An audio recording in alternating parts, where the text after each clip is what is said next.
तो शेखर साहब, इससे तो फिर पंजाब का तो नुकसान है, क्योंकि इलेक्शन तो होना चाहिए उन मुद्दों पर जो सरकार ने पिछले 4-5 साल में काम किया है, और मुद्दे ऐसे लेके आएँगे जो इमोटिव इश्यूज़ हैं, धार्मिक इश्यूज़ हैं, थोड़ा-सा लोग इमोशनल हैं जिनको लेकर, तो ये तो फिर थोड़ा नुकसान की तरफ ही पंजाब जाएगा।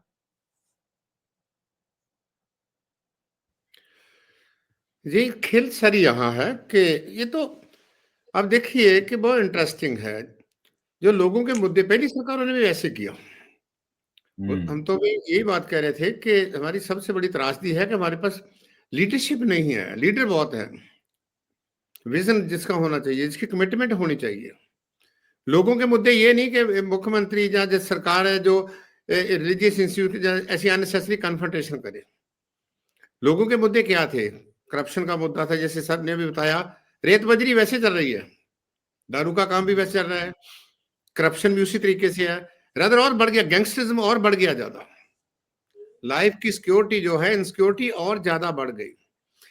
जो डेमोक्रेटिक प्रोसेस को इनिशिएट होना था वो खत्म हो गया। पावर की सेंट्रलाइजेशन हो गई।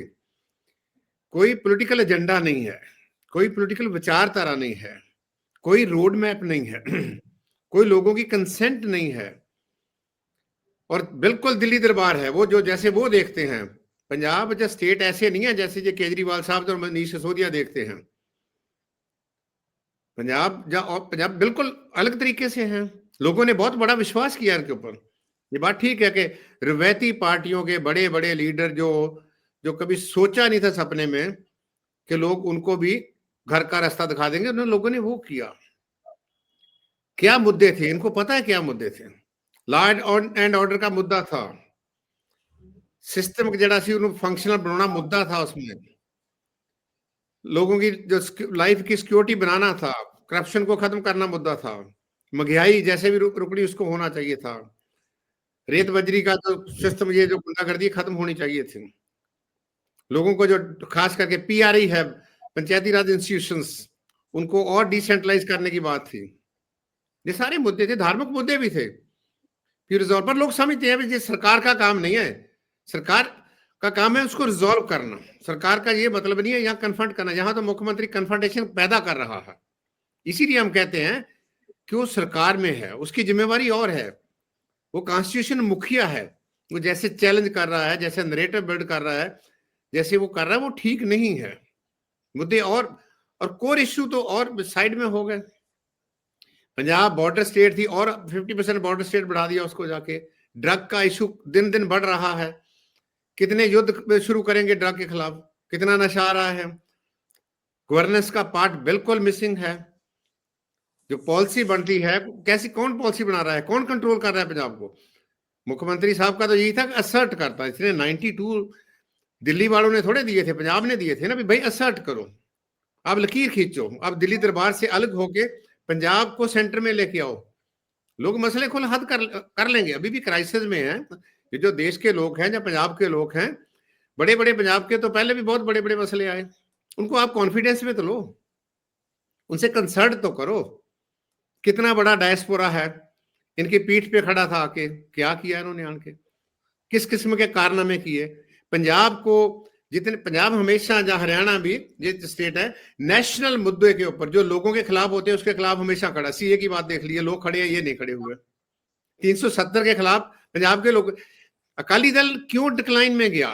अकाली दल वो पार्टी थी जो स्टेट अटॉर्नी की बात करती थी, राज्यों के अधिकारों की बात करती थी, माइनॉरिटीज की बात करती थी, गरीबों की बात करती थी, औरतों की बात करती थी, किसानों की बात करती थी। जब से उसने छोड़ दिया, पंजाब वाले लोग पीछे हट गए। कांग्रेस भी बीच बचाव में है। तो ये कहने का मतलब ये है कि सरकार किस तरफ ले जा रही है, क्या इनका एजेंडा क्या है? रिवाइवल हो रहा है, इकोनॉमी रिवाइव हो रही है? बिल्कुल नहीं हो रही, कर्जा और ज्यादा बढ़ रहा है। किसान पॉलिसी बनी? बिल्कुल नहीं बनी। एजुकेशन को आप प्राइवेटाइज कर रहे हैं। जो जो स्टेट के नुमाइंदे होने चाहिए राज्यसभा में, वो आपने कारपोरेट ले लिए। अब ये कारपोरेट थोड़े पंजाब के मुद्दे उठाएंगे। कोई भी एक दलित भाई नहीं उसमें, कोई भी एक किसान नहीं है, कोई भी एक भगत सिंह की विचारधारा का नहीं है, कोई भी बीआर की विचारधारा का नहीं है, कोई और वर्किंग क्लास का नहीं है। कौन है? बड़े बड़े धना सेठ ले आए वहां। जिनका लोगों के साथ सरोकार कोई नहीं है। जी। तो कहने का मतलब है इतनी बड़ी ताकत मिलने के बाद भी सरकार हवा में लटक रही है, लोगों से बिल्कुल कांटेक्ट नहीं है, डिटैच है, अनगाइडेड जैसे होता है ना, सारी मिसाइलें चल हैं वैसे चल रही है। और कंट्रोल कौन कर रहा है? दिल्ली कंट्रोल कर रही है। पंजाब के लोगों को ये बात डाइजेस्ट नहीं हो रही कि कोई आके वो कौन होते हैं पंजाब के बारे में ठाम डाम और दांत भेद की बात वो करे। Who is he? केजरीवाल को बहुत वो नहीं है आजकल आंखों में बिठाने वाला तारा नहीं है जो पहले होता था। उनकी स्माइल, लोग कहते हैं कि इनकी स्माइल से हमको डर लगता है। तो कहने का मतलब ये है कि इनके पास बहुत बड़ा मौका था। वही कारण था कि ये नॉन पॉलिटिकल बन गए, ये अपॉलिटिकल बन गए। इन्होंने अपनी गद्दी को सेव करने के लिए पंजाब को दाव में लगा दिया, पंजाब के एजेंडे को दाव। जब हम पंजाब की बात करते हैं, लोगों के एजेंडे को, लोगों ने इलेक्शन में बोला था हम इस सरकार को इसलिए चुन रहे हैं कि हम ये उम्मीदें हैं। 80+% ऑफ द टोटल पीजेंटी जी 5 एकड़ से कम है, उन्होंने वोट डाले। 45% किसानी ने वोट डाली, दलित भाईचारे ने वोट डाली, शहरी लोगों ने वोट डाली। पंजाब के जो इथॉस है, जो फंडामेंटल स्पिरिट है, वो बात नहीं थी। जो काम बीजेपी कर रही है वो ये काम ये कर रहे हैं। शहरी और पेंडू का जो है वो डिवाइड करने के लगे हुए हैं। कहने का मतलब ये है कि बहुत होपलेस सिचुएशन में, और इन्होंने पंजाब को और एक छोटी सी बात कहूंगा, पंजाब क्रॉस रोड पे है। किस पे आस करें? कांग्रेस पे करें?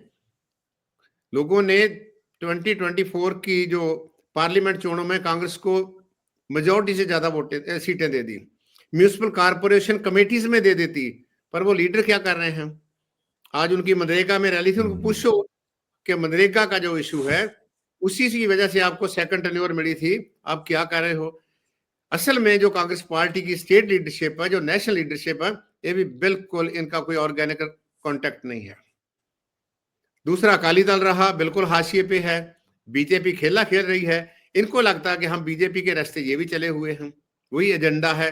जिस तरीके से जो पावर है या जिस तरीके से जो मिनिस्ट्रियल जो डिस्ट्रीब्यूशन है वो दी जा रही है, लैंड पूलिंग को अर्बन एरिया में किस तरीके से और आगे बढ़ाया जा रहा है। तो मेरा कहने का भाव है कि इस सरकार इसीलिए इस किस्म का इश्यूज क्रिएट कर रही है ताकि जो कोर इश्यूज है वहां से ध्यान हट के इस साइड में चला जाए। राइट।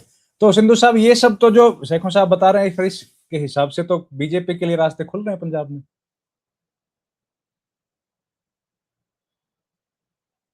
रविंद्र जी, बीजेपी के लिए जहां तक सवाल आता है, उनके फुटप्रिंट्स पंजाब में स्थापित हो नहीं पा रहे हैं।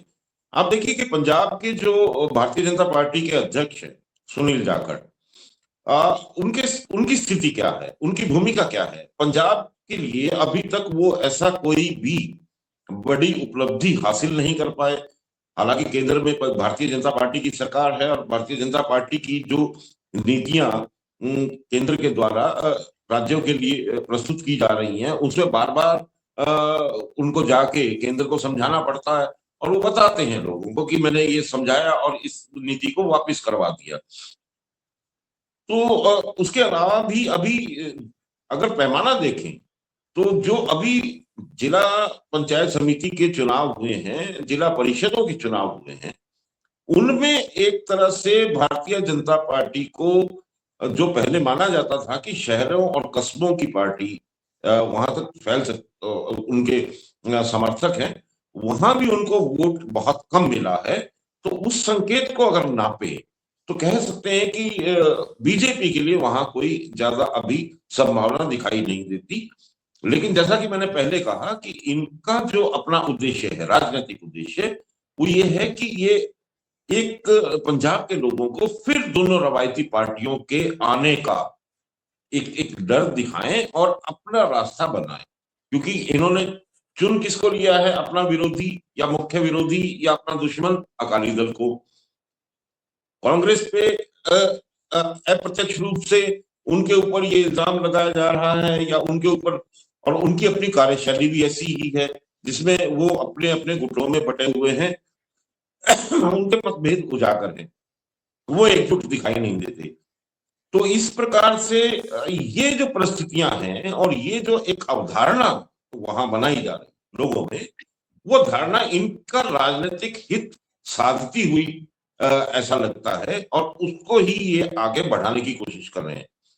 अब आप देखिए कि जो जिस तरह से अभी दिल्ली की विधानसभा में भी भारतीय जनता पार्टी ने जिस तरह से 2-3 दिन से उसको बार-बार बाधित किया जा रहा है, जहां एलओपी जो आतिशी हैं आम आदमी पार्टी की, उनके द्वारा जिस प्रकार की स्टेटमेंट दी गई और भारतीय जनता पार्टी ने जिस तरह से उस पे हंगामा किया है, और आज ऐसा खबर भी आई थी कि दिल्ली भारतीय जनता पार्टी के बड़े नेता, जिसमें अमरिंदर लवली और मनजीत सिंह सिरसा और कैलाश गहलोत, ये श्री अकाल तख्त साहब पे जाके इनकी आम आदमी पार्टी के द्वारा दिल्ली में गुरु साहिबान का जो अपमान की स्टेटमेंट आतिशी की है, उसके लिए शिकायत करेंगे।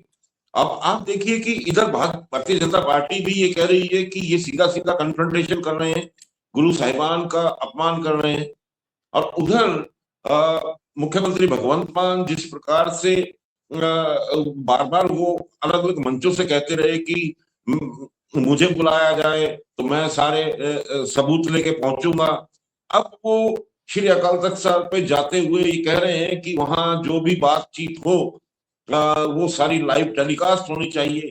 तो रविंद्र जी, ये आप देखिए कि जो श्री अकाल तख्त साहब हैं, उनकी इतनी मर्यादा है या उनका इतना महत्व है कि वहां कोई भी जिसको भी तलब किया जाता है वो कोई शर्त लगा के नहीं जा सकता या कोई शर्त निर्धारित करके नहीं जा सकता। वहां निम्रता से विनम्र होके झुक के जाना पड़ता है, और वहां का जो फैसला है उसको सारे विश्व में सिख पंथ में सर्वोपरि माना जाता है। तो ये भगवंत मान का जिस तरह से ये कहना कि इसको लाइव किया जाए, इसको सामने आना चाहिए, जो चीजें सामने आने की थी, जो चीजें सामने दी जानी चाहिए थी, वो प्रशासनिक तौर पे इस सरकार ने कितने लोगों के सामने रखी। एक छोटी